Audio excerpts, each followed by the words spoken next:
All right. So I've been gone for a while, and in this time I've written a fair amount of Odin. You could say I've been working with Odin since December last year, which makes this a little bit more than a year.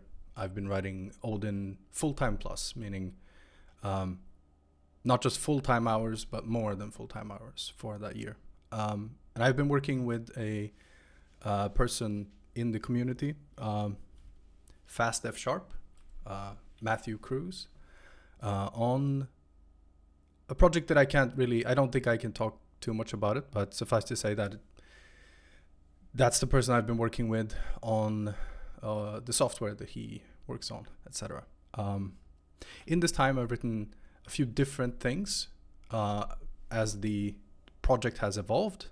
One of these is a server in Odin that is there to service a client, which we also eventually wrote in Odin. That was a GUI client, pretty straightforward IM GUI stuff, and the server was then servicing this, etc. Then we moved on to what I'm currently working on is 3D engine layers for the same thing essentially, except we are doing work locally, etc. So to summarize that, I've been working on servers. I've been working on the client side of that, so network programming back and forth, encryption, eventually 3D engine stuff. So lots of graphics code. And so what I wanted to do with this video is kind of, in some ways, make this an experience report. How has it been? What have I learned? What are some of the surprises that might, exist? Things that I wouldn't have expected, things that I really never thought of until, later. We'll get some obvious ones kind of out of the way, and then maybe some not so obvious ones, and then some kind of general recommendations about what I think about, how should you do stuff? What is the best way to do things in the end, and so on. And bear in mind, these are just my opinions. They come from they come from one project specifically, though I do think most of them are pretty well reasoned. But yeah, take everything with a grain of salt. All of the advice in this video is simply, it's just my opinion. But yeah, take it for what it's worth, right? So the most obvious things, using as a keyword, basically not useful. I wouldn't use it. There was a brief period where our code base had using in it. We tried it. It was a catastrophe, to say the least. It makes everything much, much harder to understand. There's no point to it. You can just type out what it is you're doing. A lot of the advice is actually going to end up being, just type out what you're doing. You're not gaining much here, right? So yeah, that's number one. Another one that I think, this one might be a little bit controversial, especially because there are deprecation notices, or not deprecation notices, but the compiler, the documentation in some of the standard library kind of tells you to use this. So without further ado, I think proc groups are basically not useful.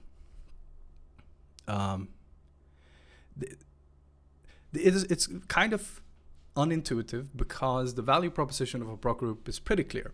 It's just overloading, right? We can use one word to refer to multiple things, and we essentially, the compiler decides which function is being called based on the arguments, the types of the arguments, and so on to that function. But I would say that neither the compiler nor tooling actually works particularly well with proc groups. I'm going to go over a few examples here, and you might not have the same experience as I do. I think there's a good chance that we all have seen some of the examples that I'm going to be showing, and we all have kind of thought to ourselves, maybe the compiler should be better at this, and so on. So let's just look at some of the problems that I personally see with proc groups and why I don't think we should be using them. This is just an example project. It's just a project I've been using to kind of teach a friend OpenGL. But we're going to take a look at two different proc groups here. So we have read entire file, and we have the kind of the most normal proc group that exists, but still kind of has issues, right? I would say the only one that I have not had issues with is delete. Delete just sort of is delete, right? It's really not that. It's really not very problematic, and I don't mean that in the new sense. I mean that in the actual sense, right? It just doesn't really cause issues, right? But let's look at read entire file. And this is a proc group that exists. In some ways, you kind of wonder, like, why? What is it really that for, why should this exist, right? So if we look at the documentation for this, of course, there is no real documentation via tools, right? Because all you're getting is just, okay, read entire file from file name exists and read entire file from handle exists, right? This is not really where we have issues, but already is kind of a disappointing thing, right? We don't get any information here. It just sort of is, right? And this kind of remains constant. Like if we switched to VS Code here, I think we would see approximately the same thing. Sorry about this. So if we save here, because we have to save, if I change a letter and then save, there you go. So now we're in the same state as the other editor, right? Let me just bump up the text size here. I realize I probably have, it's probably a bit small in comparison to the other one. Let's do this for now. So here we have read entire file again, right? There's nothing super special here. Yeah, here it sort of just says, hey, we've chosen read entire file from file name, I suppose. Which, yeah, not entirely sure this is super correct, but this is still not where we actually run into any issues, right? Where we actually run into issues is the following. Let's say that path is the C string here. And now suddenly we have this, if I do this, right? We just get this. No procedures or ambiguous call, blah, blah, blah. You've all seen this error message. And then this is obviously kind of the tooling here being garbage, I'll admit. Sometimes you don't really even get this amount of information, to be honest. This is incredibly messy, right? The truth is I could have skipped this entire thing by just saying from file name, right? Which is not difficult, right? If you don't use any autocomplete, of course, you might think it's a little bit difficult, right? Oh, I have to type more. Well, I think that's sort of just the price you pay, right? If you don't use autocomplete, I don't know that you can be helped anyway, right? So if I do this was not particularly difficult, right? The only reason this might be an issue is if your tooling might not be up to snuff, right? It might die and so on. And I'll get to that later. But really, now suddenly our error message is pretty clear. The path is of type C string. It needs to be string. The reason for this is because the compiler can simply give us more information. It's not trying to dispatch sort of between inside of a proc group. And I don't mean dispatch as in dynamic, but rather it can't pick a function when we have this, right? Because our argument just doesn't make any sense, right? And of course, it's our fault. The argument doesn't make any sense. But in order to make your life easier, I would just recommend just doing this. Always. And I mean this when I say always as well, right? So let's take a look here now.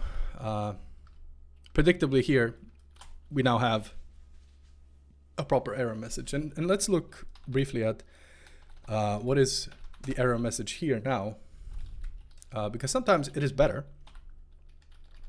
Let's see here. There you go. Sometimes your formatting for your error messages, they are better. this depends entirely on your tooling, right? But the fact of the matter is that there is a way to simply not have this issue at all, right? And that is simply just use the entire thing, right? It's not that difficult. It's simply not. This is not the challenge when it comes to programming. Typing a few more words, right? And yeah, this is also why using, again, we come back to this continuously, right?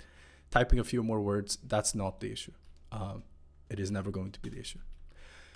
But here we get just your bog standard error message. It's a C string, it needs to be a string, right? And you know, of course, here you can choose to do whatever you want, right? For us, we would probably just go here and say, you know, all right, this needs to be a string. And so, by the way, this is IntelliJ with the Odin plugin, and I want to really, I want to really recommend this. There's some fantastic work done on this by Lasagneard. I don't exactly know what. Anyway, you'll find him in the IntelliJ channel on the Odin Discord. Incredibly responsive. Works really hard to make this stuff work. This is 090 dev version that I'm running currently. And it is fantastic. It has symbol search and everything. I'll show some of this. So, make seems like it should be, you know, it shouldn't really have issues, right? But there are just kind of failure modes here that really, I kind of wonder a little bit, right? So if we look at make, we find that there's make slice, right? There's make dynamic array, etc. And this is all kind of straightforward for the most part, right? When it sees a slice here, it will obviously call make slice. We kind of agree on that, right? But then there are these failure modes that just shouldn't really exist. And they only really exist because, I guess, because of proc groups. If I say len equals 5 here, we get this kind of strange error. Parameter len of type int is missing in procedure call. And this one, it kind of confuses me, I'll be honest. I am probably missing something here, right? But let's say I use make slice here. It just sort of works, right? And it's confusing, to be honest, right? What is it that it's not getting here? If someone can explain this in the comments, I would love to see that, to be honest. And note that I'm not ragging on Odin as a language here. That's not really the point at all. I am definitely saying that proc groups actually, they just sort of don't need to exist, to be completely honest. We have used them, we've started using them less and less for our actual work code. So overwhelmingly, I would say that we try to just be more specific, right? Because it just sort of, it's just better in the end. So here, if I do use make slice, of course, we see that there's no issue. Why? Because make slice takes a len argument. And of course, it should have understood this from the beginning. But I just sort of didn't, right? I don't really know why that is, to be completely honest. You might say here, well, make slice is, you know, that's a reasonably short one and so on. But I have started using this function more and more. Make dynamic array len cap. I just think it's good. Let's say 64 here, right? And we need to change this to a dynamic int. And of course, it's not that you need to say less here. In fact, you're just typing more. You're forced to give certain arguments, etc. And indeed, if we did say, you know, hey, I don't want cap here, we would have to remove cap there, right? And this is true. I'm 100% on board with paying that cost.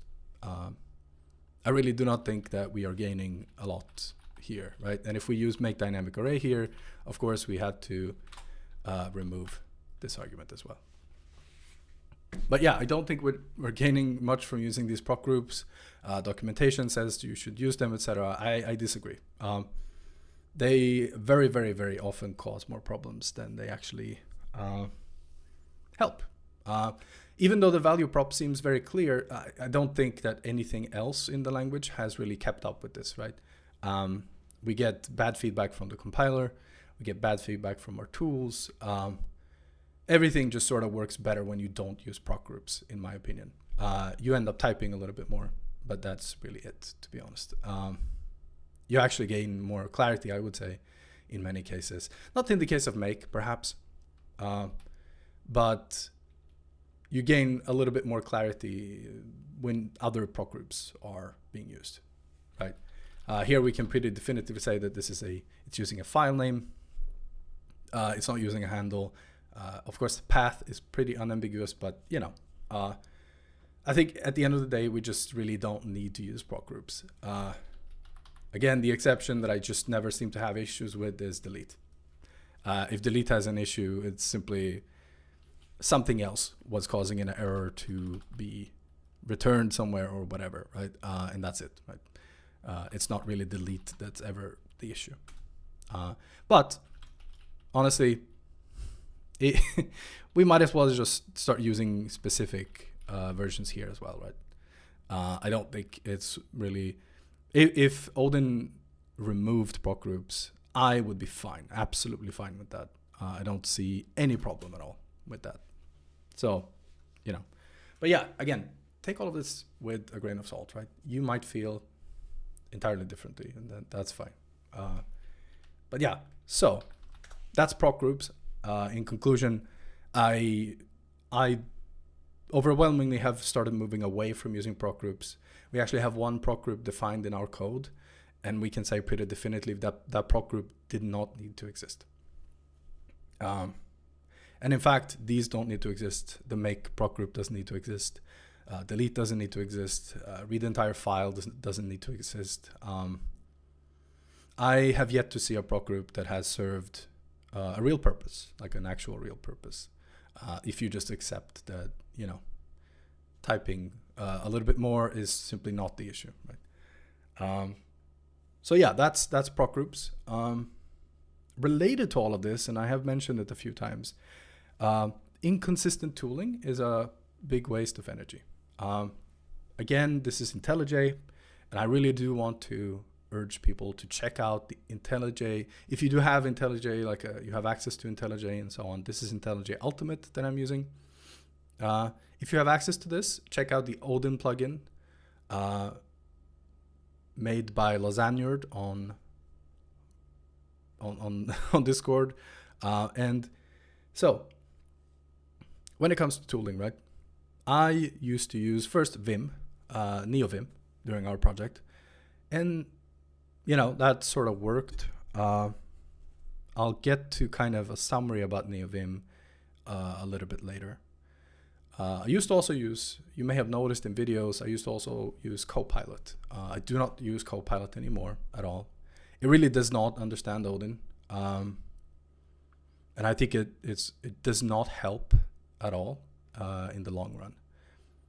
If anything, I think it's a barrier to productivity in many ways. It will lead you down kind of shitty lines of thought.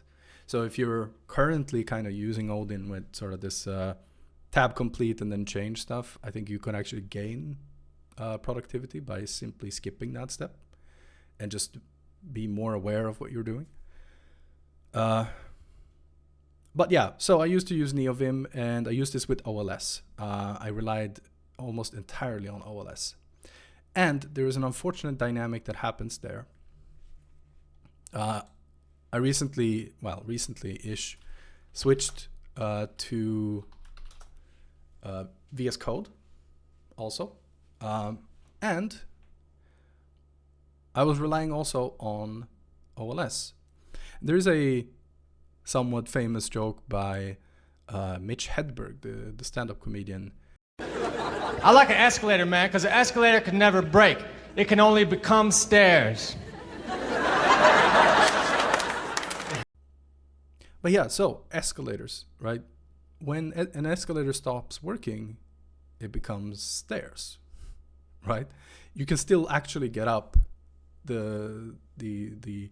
you can climb the distance that you wanted to go, right? And I think there's an interesting analogy here. VS Code and NeoVim that I was using before, they are more like elevators. And an elevator, when it works, is fine, right? But when an elevator stops working, you can't actually go where you were trying to go anymore, right? And I think there's something interesting there, right? Because I was also kind of put onto Sublime Text, which I also kind of want to add here. Sublime Text has symbol search that is completely unrelated to any kind of OLS mechanism. And I should say that also for IntelliJ, which is why I started using it. So it has symbol search and it has autocomplete and so on, and none of these things are based on OLS. And I have found, because in our project, which doesn't have that many lines, to be honest. Actually, let me kind of check this off screen. Sorry about having to do that, but I want to be careful. So if I go into our project, we have, okay, so this is not accurate, I suppose. Let's see, our main project that I'm working on right now has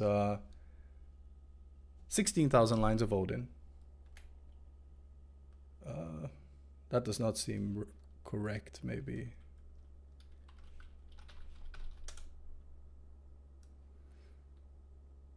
No, it's correct. Yeah. 16,000 lines of Odin. And then we have some supporting code.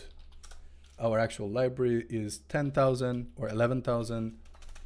And then we have our old GUI app is 26,500.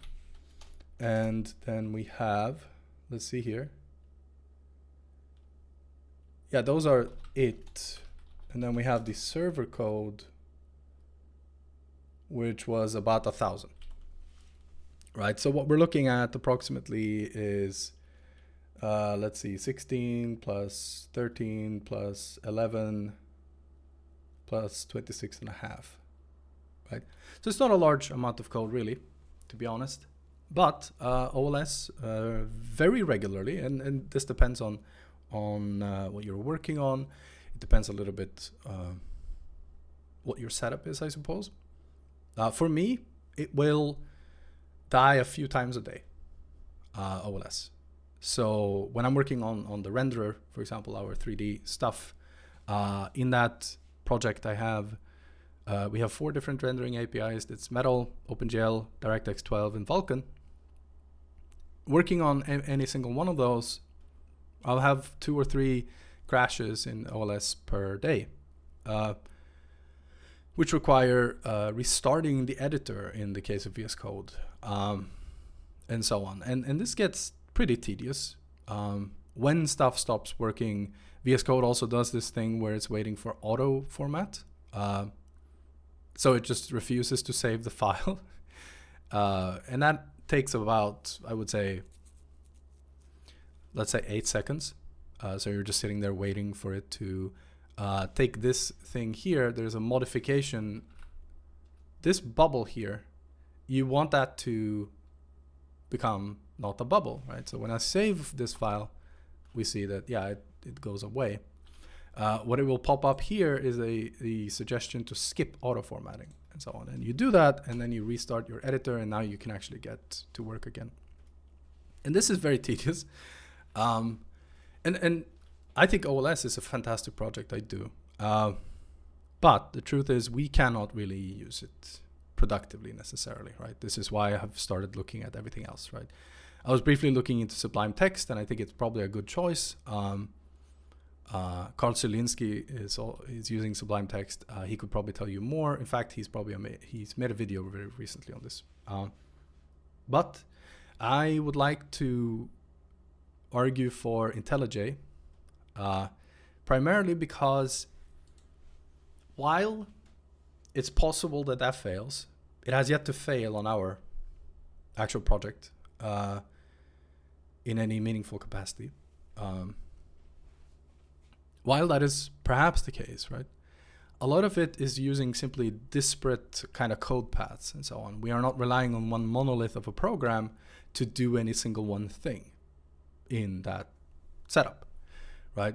Whereas with NeoVim and VS Code, I was overwhelmingly relying on OLS to do everything for me. And that turns out to be a really, really bad solution when OLS just stops working, right? My colleague, Matthew, has had a much tougher time with OLS. So much so that it becomes a drag on actual real work, right? And so in those types of situations, at the very least, if your project has issues, I would just simply look elsewhere. Look for something that isn't using OLS, etc., and try instead to invest in something that kind of is more like an escalator than an elevator, right? So when it fails, you can still get where you're going in a reasonable way, right? I think anything that is sort of relying only on OLS tends to be more like an elevator, and that is probably an issue in the end.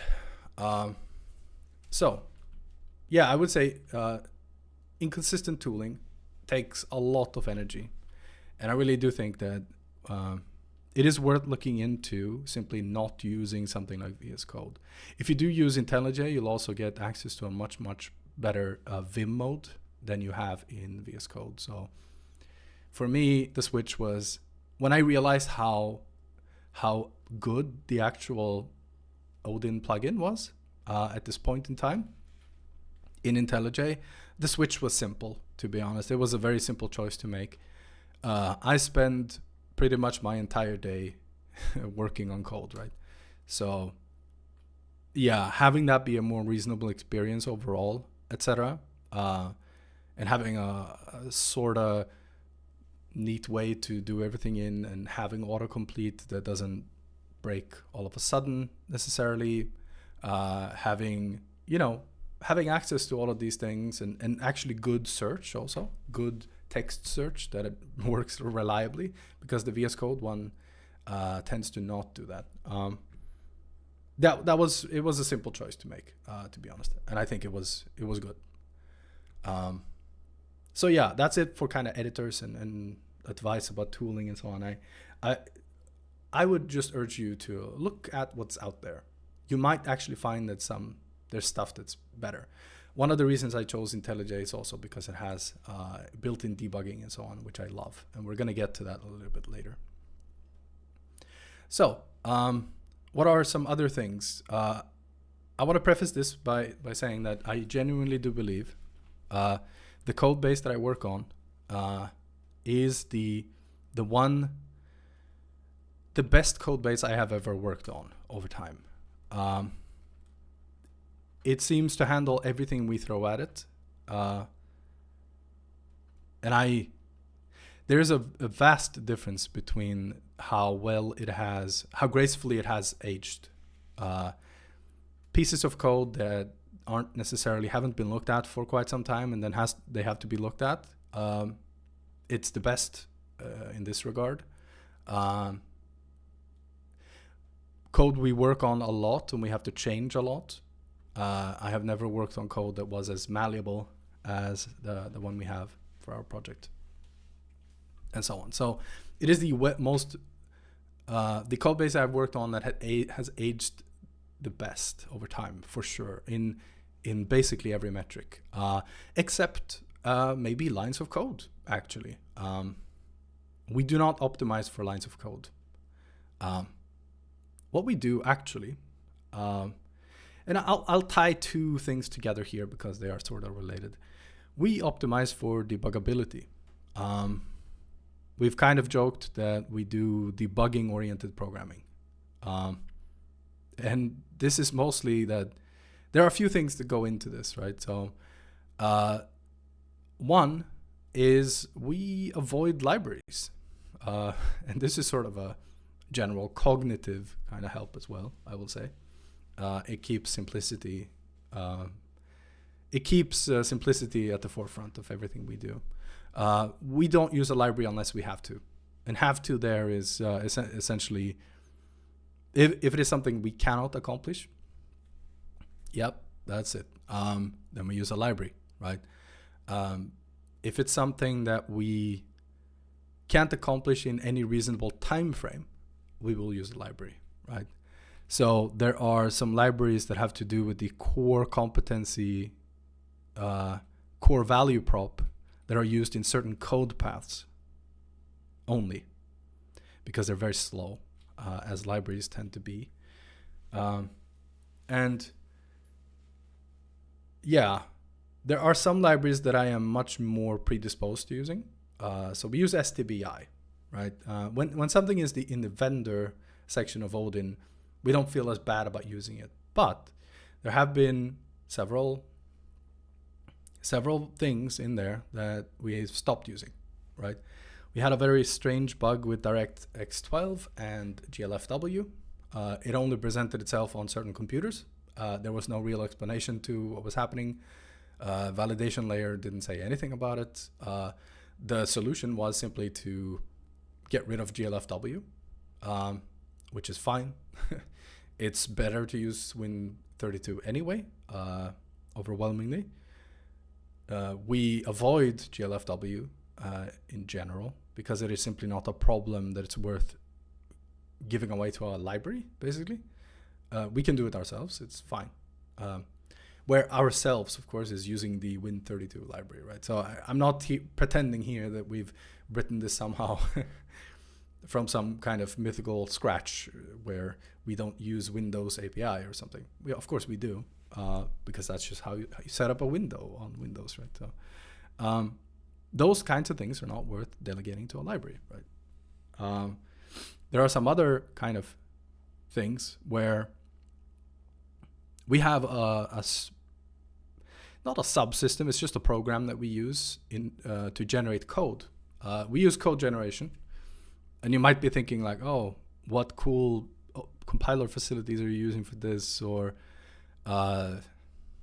which library are you using? Protobuf or something? No, we don't use a library. We have a program that reads Odin files and spits out functions related to them in order to binary serialize these and so on. So we can generate binary serialization functions for any given Odin module and certain types in that module, let's say. And we did this out of necessity. It wasn't a very big lift. You don't need a library for this. So there are two things you could do here. One, you could use Odin's actual code for parsing Odin, which is what we ended up doing. If we couldn't do that, I would simply just write the parser myself. We have a parser kind of structure. I wouldn't call it a library. We have essentially a tokenizer with helper functions and so on that we use internally for other stuff. We use it for parsing a language that we have in a product. And this is not a complicated problem. A lot of people will tell you like you should probably read books on parsing, all kinds of stuff. It's just not really the case. What you need is a tokenizer that can give you a token when you ask for it, so you can do that iteratively and sort of lazily.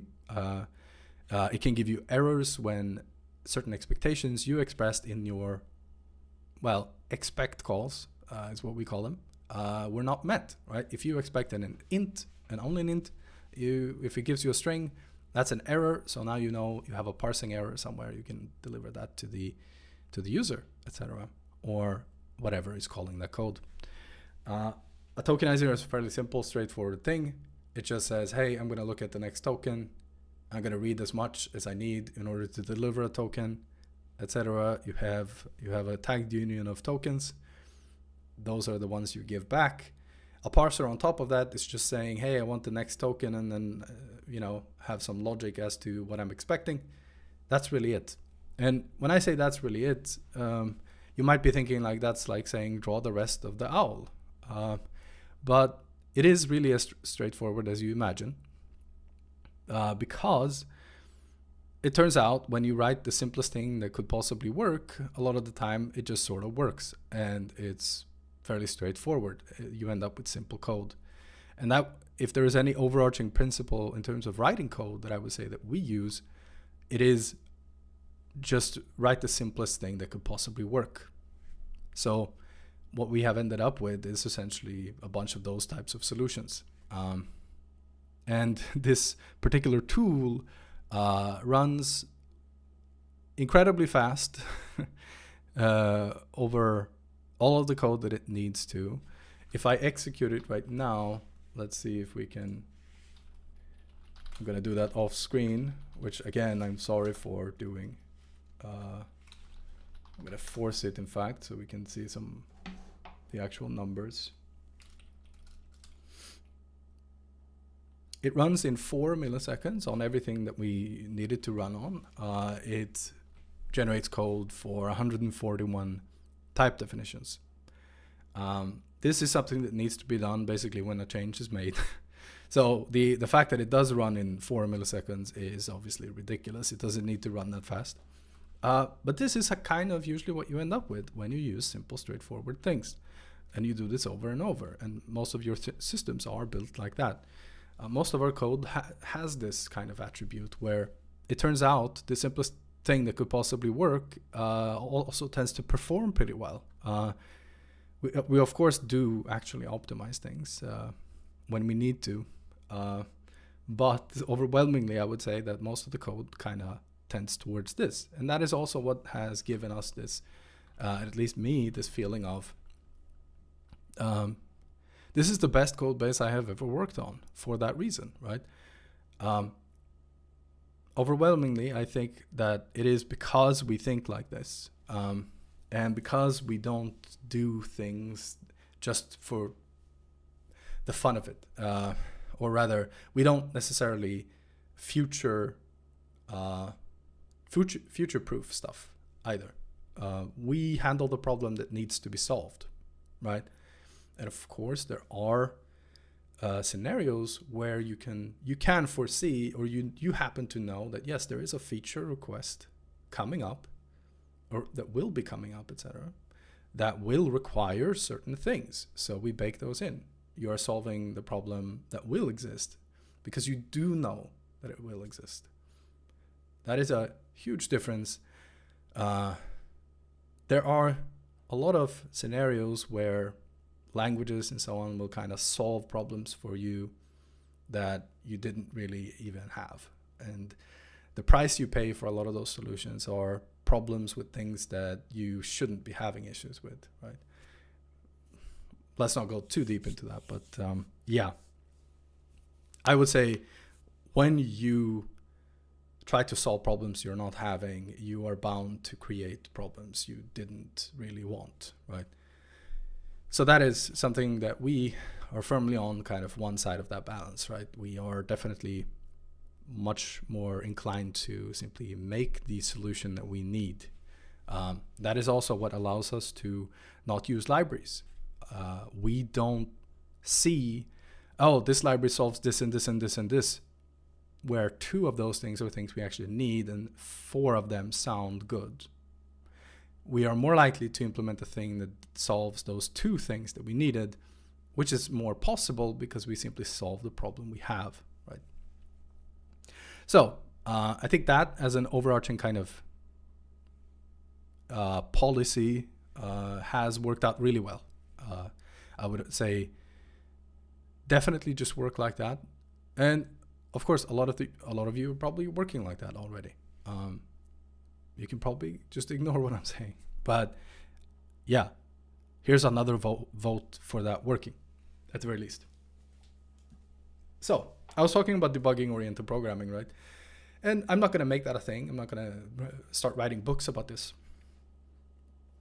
But I will say that there are certain things that I think go into this as a philosophy and sort of a practice that I think are useful to think about.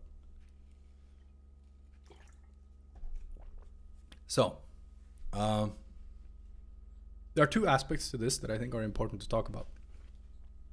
One of them, I would say, is largely ignored, in popular discourse.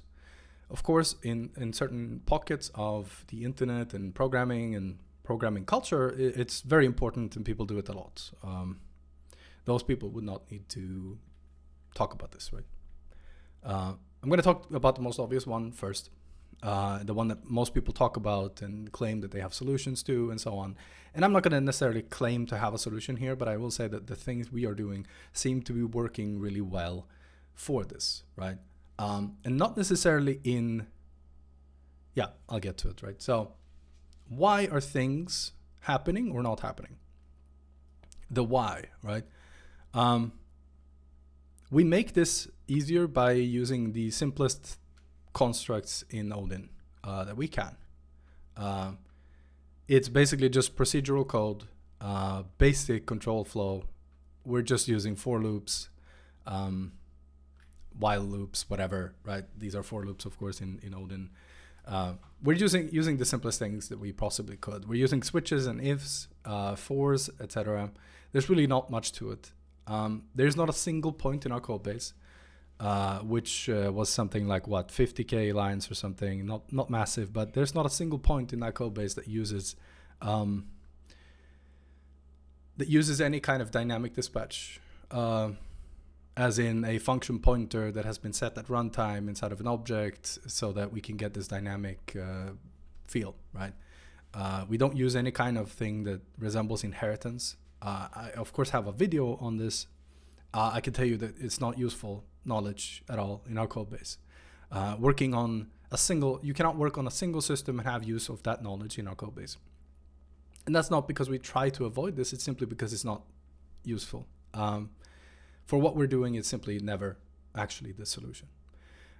We use tagged unions a lot. Tagged unions are probably absolutely the most common way to talk about similarity of things, or rather a connection between things, right? These things are in a union because they share some kind of, they are part of a group of things, right? And that is in part because my colleague, of course, comes from F#. I am, I was going to say famously, but I am, of course, a Haskell aficionado, and so on. And tagged unions are really, I think it's basically the most useful way of talking about groups of things, for sure. We use them a lot. They are very useful. They're also very simple, straightforward. The only complex thing about them could be potentially the memory structure of a tagged union, but even that is not particularly difficult. Odin actually has ways of asking for where is the tag stored in this union and what is the size of the union. That's basically all you need to know if you do want to binary serialize these, etc. You might not actually end up in that scenario, so it doesn't really matter. But yeah, so we use very simple constructs. We don't use, there are certain things in Odin that we absolutely refrain from using. The using keyword is banned, not in any formal capacity, but we used it for a very brief period. We used it and it was awful. The using keyword has no place in our code base at all.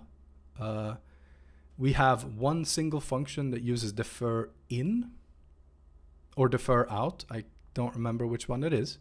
And for those who might not know what that is, it's code that runs automatically when a function scope ends, basically.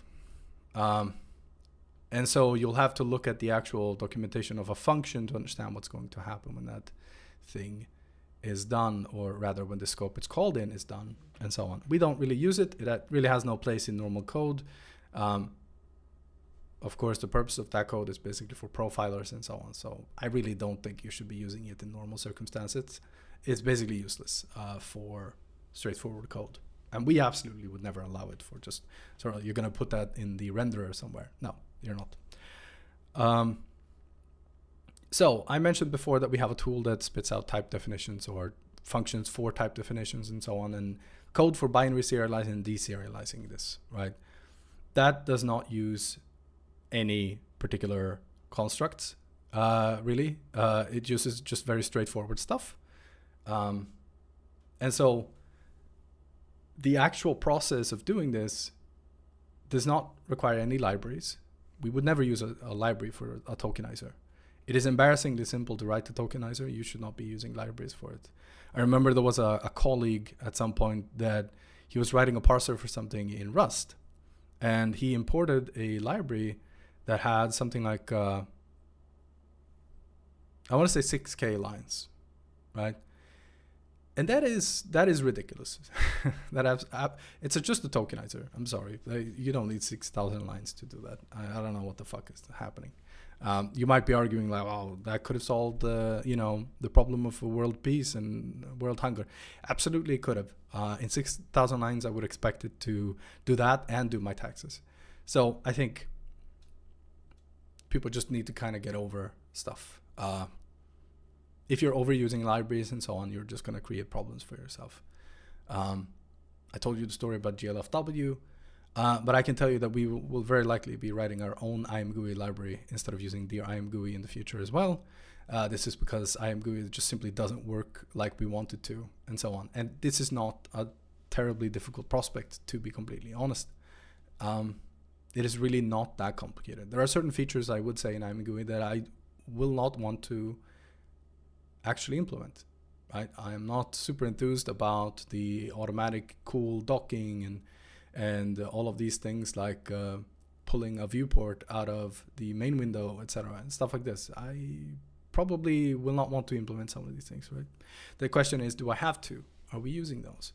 At the moment, I would say we are not. So, but yeah, so the tool that spits out these type definitions and functions for them actually has a very simple structure, right? We read in the types, we do whatever processing we need on these types, we augment them with certain information. We're basically reading them in as the Odin AST, and then we transfer them to our own AST with the information we require, which obviously, like, this is just a data transformation, nothing special about that. And then we write functions that basically just string build the output that we need for these functions. And that code is as straightforward as you think it is. It is simply just using the string builder, right? From, I think, the strings package, and just building a string and outputting that to, it assembles a bunch of strings like that and outputs that to a file. And that's really as simple as it gets, to be honest. We have lots of tests for our parsing things and so on. When we parse information and so on, we write tests to make sure that, yes, we are in fact parsing the right thing. Tests, this is an incredibly testable problem, right? So writing tests for it is very simple, straightforward, and very, very productive. I would urge everyone to simply write everything yourself, but have a reasonably good test setup, right? So you can actually say, this should generate this code. This, when I read it in, should be these structures. It's fairly straightforward, right? And again, it performs super well. It's very nice.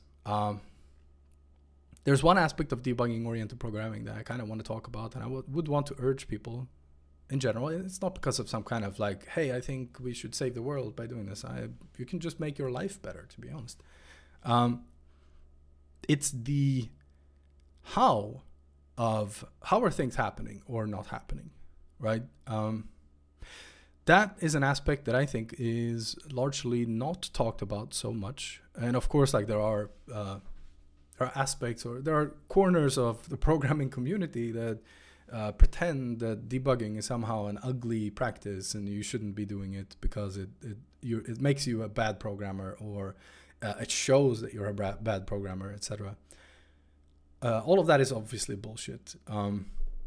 I actually kind of want to go in the other direction, and I'm not talking about, hey, if you're not using a debugger, you're a terrible programmer. I don't care. That aspect is obviously pointless, right? But what I would like to say is, I think you should step through your code before there's an error. I think you should step through code regularly when you're developing it, when you're working on it. I've started doing this more and more during this year, and overwhelmingly, it has been a positive experience. it has illuminated way more of my API usage. So I'm working, of course, for the last few months, I've been working on DirectX 12, Vulkan, OpenGL, and Metal, right? And it has informed my understanding of the APIs much more. It catches errors way before I would have caught them otherwise, because these things might not be compilation errors, but they are validation errors and so on. So I have started stepping through new code while developing it just to kind of sanity check things and so on. And it doesn't, I would say overwhelmingly also, it has not slowed me down. When I do this, it informs how I want to proceed. What problem am I solving? And one of the consequences of this is that I'm solving a much more close at hand problem when it happens, instead of seeing that issue later and having to sort of backtrack. And this has been an experience that I would say has convinced me that I need an environment that will allow me to constantly be debugging my code. And when I say constantly be debugging my code, it's not that I interrupt myself every time I write any feature in order to just step through code. But it does mean that, yes, I am much more likely, having written something, to step through it and just sort of even just make a basic sanity check, right? And this also includes using graphic debuggers, where I confirm that, yeah, these textures are loaded. They are loaded in a format that looks sensible. I'm getting my maps and everything is in order, etc., etc. Using tools in order to say that, to sanity check everything, despite there not being a bug, not an identifiable one yet, at the very least, has been an incredibly positive experience. So I would say debugging has definitely been a core part of developing all of this code, and keeping things in order, to be honest. It doesn't necessarily, it has nothing really to do with graphics programming, but everything else that we work on as well has benefited from this kind of thinking. And I would say here that, yeah, this would be one of the things that, for example, using Sublime Text, I would feel less inclined. It doesn't actually have a productive way of debugging in the actual editor. There are a few, like, you can have plugins that sort of do this, but not really. It seems awkward. And of course, at that point, you should probably use RemedyBG if you're on Windows, something like that. And I would urge you to just try this out, right? Try stepping through your code fairly regularly, even when there's no error. I have found things, I found bugs in my code when not really even looking for them, right? Just by asking the question, what is supposed to happen here, or what am I expecting, and what is actually happening? And not all of your code is going to have this discrepancy, but more code than you might think will have that discrepancy. You will have some sense of what should be happening, and it won't be happening. And now you're wondering, why would that be? This will increase your understanding over time. It will definitely help you uncover bugs, and so on. So I would say that has been a very positive kind of change in my workflow. And that workflow, as you can imagine, I was terribly bereft of some of these when I was on Linux, because it is overwhelmingly such a terrible experience for debugging, and unfortunately a pretty bad one for Odin in general, I would say. Debugging information was often wrong. Things were not in the debugging information, even though they definitely should be. And this part is going to be probably a little bit contentious here. So in talking about this, like, I had a difficult time debugging on Linux, etc. There's one thing I would want to urge people as well. If you cannot productively debug your code, I think it is worth switching OS, and that's the big one, of course, right? Not everyone is going to want to switch OS, right? It's worth switching editors, right? You might be in love with NeoVim, and that's fine. I kind of love NeoVim myself. But the truth is, do I love it enough to have a subpar experience? I do not, right? There are debugging plugins and so on. You can have the DAP protocol, debugging adapter protocol, also in NeoVim, etc. I have found that it does not work very well. It crashes in strange situations. I had to patch it. The patch was not generally applicable, so it wouldn't be accepted by the maintainer, etc. There's just too much jank in that ecosystem, I would say. Yeah, if you can't run a debugger reliably, you should think about making major changes to your workflow, in my opinion. You might think that you're doing fine already, and that's fine, I suppose, right? But I would probably guess that you're missing out, right?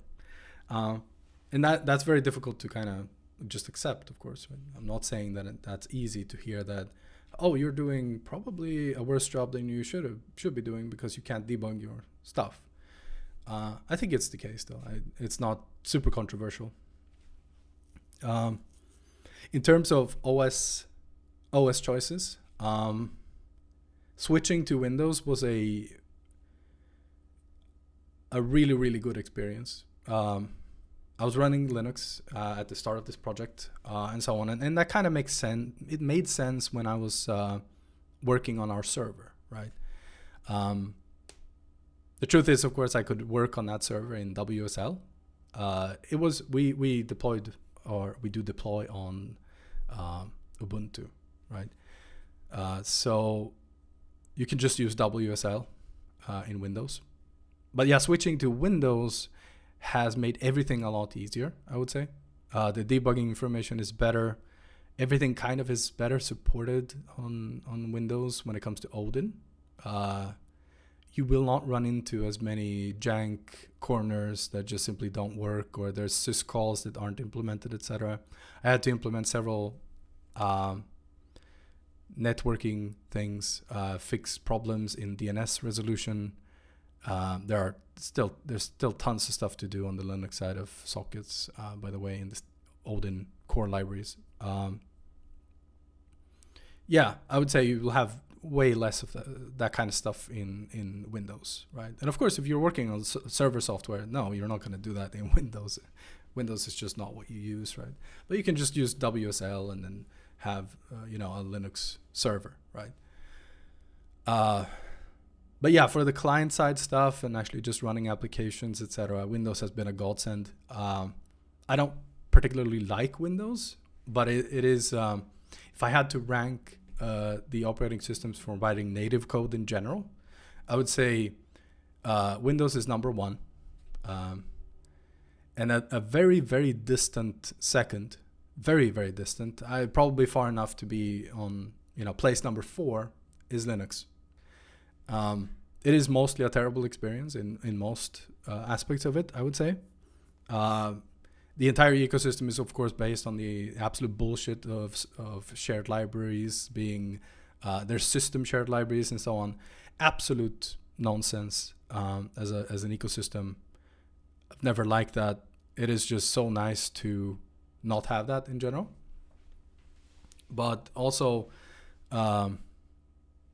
yeah, a lot of the assumptions that are made around making native applications and so on kind of suck in Linux. But the big star of the show, on a distant 6th place, is definitely Mac OS, OS 10, whatever you want to call it. I absolutely loathe this operating system. And for that operating system, we have a client. So I actually have to work on it as well. And Linux, of course, I wrote the server for, so I had to work with that before. But yeah, Mac OS, OS 10. I don't think that there is an operating system that has made worse choices when it comes to native development than Mac OS. It is so terrible. I absolutely hate it. It is I don't know about the debug information because I haven't debugged so much on OS 10. But yeah, I've heard about OS 10 being pretty awful when it comes to Odin stuff as well. That is to be expected. There aren't enough people using OS 10. It's simply not that important as an operating system in general. It pains me that we kind of have this as a operating system that we target, to be honest. It is just awful. I absolutely hate almost everything about working with this operating system, setting up like the compilation for it and so on. Most of the choices just don't seem to make any sense. The defaults are absolutely garbage. Delivering an application on OS 10 is special for no reason. Yeah, absolutely awful as an operating system. I don't understand how people can use it, to be honest. But I have a Mac Mini, and it is awful to use in even the most simple of circumstances. Just even browsing the web is awkward and weird. And yeah, what an operating system. It is awful in every regard.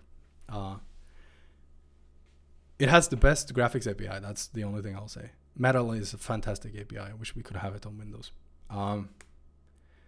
Xcode is, by the way, the worst piece of shit that has ever been made. Xcode as an application, I was surprised that the graphics debugging in Xcode was actually as nice as it was, because everything about that shit is absolutely rank. I don't understand how anyone can work with Xcode. There are people who actually spend their day in Xcode, and I genuinely wonder how is that even possible? What absolute garbage. So to summarize, right? Proc groups. I don't think that they're particularly useful. The using keyword predictably kind of sucks.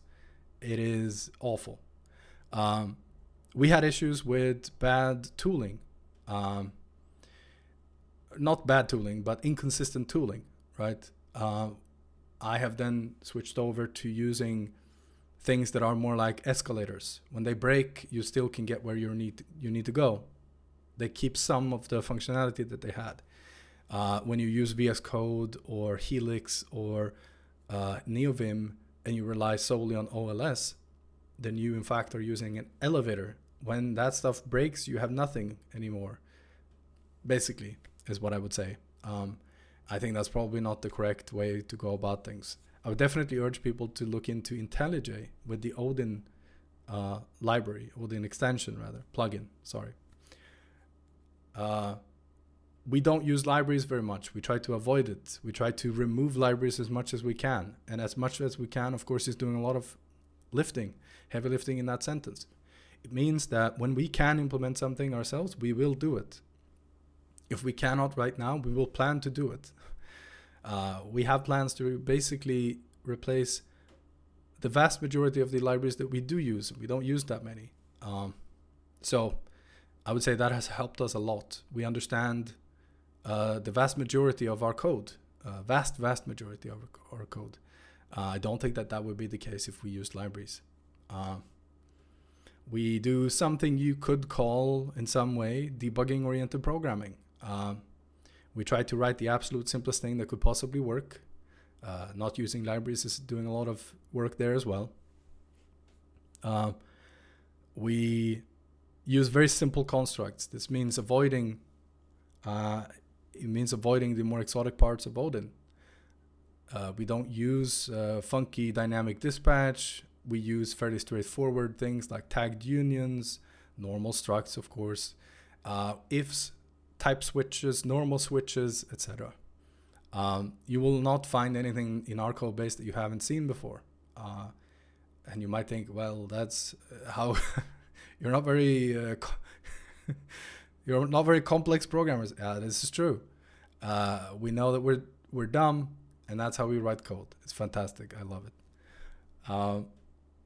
And I would urge people also debug code, even though you aren't having issues with it. It might help confirm or deny your expectations. It gives you a much more intimate understanding of what you're doing. It helps you sanity check code while writing it. I would definitely urge you to do that. And I would urge you to also consider, if you can't currently debug your code, just put yourself in a situation where you can. It's not worth using shitty operating systems, editors that you love but have embarrassing issues with not being able to debug stuff, and so on. I would definitely sacrifice my love for an editor for simply having something that actually does the job better. I absolutely do love NeoVim, and I kind of like VS Code, yet I'm not using those. It's simply because it's not good enough, right? And that's just how it is. And yeah, that's about it. I mean, in closing, outside of this, summary, etc., I will say this. I love Odin more now than I did before we started working on this. It has exceeded my expectations. And my expectations were pretty high because I had been using Odin for, a while before that, and I was loving it back then. But Odin has lived up to and exceeded all of my expectations as a language for building bigger and bigger things. The current way of a feature comes in and we need to implement it, etc. The current flow of events is as follows. We think, this feature will probably take this and this amount of time. And we're going to have to change those things and those things. That might be a little bit tricky. When it comes to actually implementing this, it takes half the time that we thought it would take, or even less. In some cases, it's actually amazing how little time stuff takes. Changing those things that we thought might be a little bit hairy turned out to be basically a non-issue. The code is incredibly malleable that way. And this is sort of key to everything, right? It keeps exceeding our expectations. And you might say like, hey, why aren't you changing your expectations? Well, it's very hard to unlearn how absolutely terrible implementing certain things can become. I'm not going to say that there aren't things that we've had problems with implementing in Odin. There have been. We've gone down paths that simply didn't work out, etc. I will say 100% of those have been knowledge-based. I was at some point implementing a layout algorithm, automatic layout of systems of nodes. And I simply didn't know enough about doing this. I had to catch up to certain things. I implemented the wrong algorithm. We got a shitty result, and I had to go back to the drawing board. The way I actually solved it was listening to 25% of an explanation of one algorithm, and then coming up with the rest myself from just the absolute most basic thing I could think of. The result was we had automatic layout, and so on. So there have things that were challenging, but they are basically 100% knowledge-based, as in I simply have lacked the knowledge to implement something, or Matthew has, or whatever. It's been difficult mostly because of that. Odin has, for the absolute vast majority of things, just gotten out of the way, and that is what we needed to do, right? So yeah, Odin has been absolutely terrific as a language to work with this past year. And if I'm being completely honest, at this moment, I just sort of wish for more years in this code base, working on these types of problems, of course, doing new things, new exciting things. But yeah, I would say the absolute top of this has been working on graphic stuff, of course, in Odin, because it is so good for working on graphics things. I'm not saying, hey, if you're not currently working on graphics things in Odin, you should start. That's not necessarily the case. I think, Odin it was already terrific when I was working on server things, and so on. But I do think that it is a special level that you can kind of get to with Odin where everything just sort of fits together super nicely and is very, very nice. Graphic stuff in Odin has been an absolute dream. I can't think of a language that actually is better at the moment. Of course, you'll find more code out there in C++ and so on, but there are so many embarrassing kind of C++ isms in every piece of material you find. They over abstract everything and so on. And even if you just look at the language features, they're simply not there for C++ as opposed to Odin. Even if you can do certain things, like, hey, you can implement, a nice kind of vector type that sort of has all of these nice, like you can add operator overloading and so on. All of those problems, of course, like extend to everything else. So someone has made operators for everything else. It just gets really shitty, right?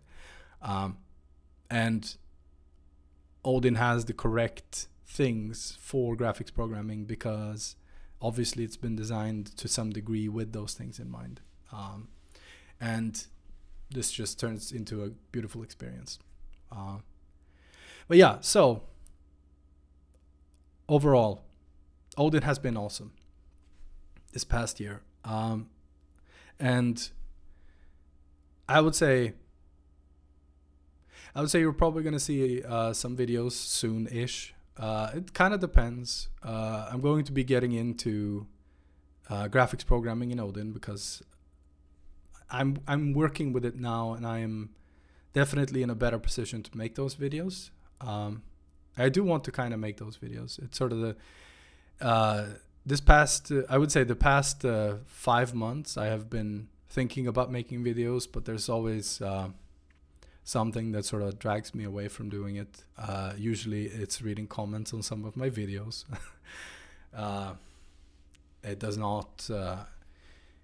does not necessarily motivate you to make these videos, some of the comments, I will say.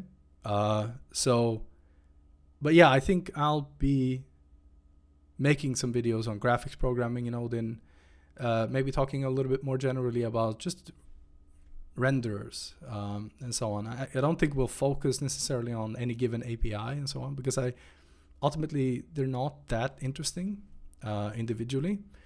It is maybe the general principles behind some of them and so on. And they do share certain similarities that you might want to take a look at. There are ways to generalize among them that actually kind of brings them together and so on, that I kind of want to look at. And so, yeah, I think you'll probably, hopefully, see a couple more videos.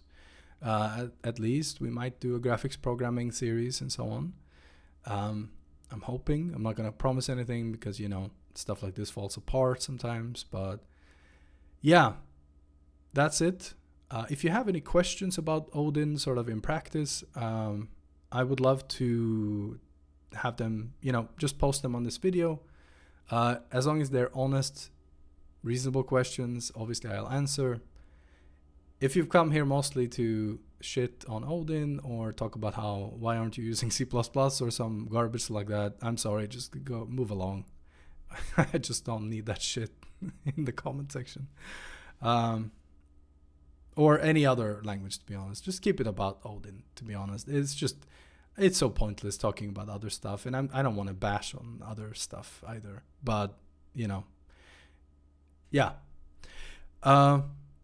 That's it. Have a nice day, and ciao.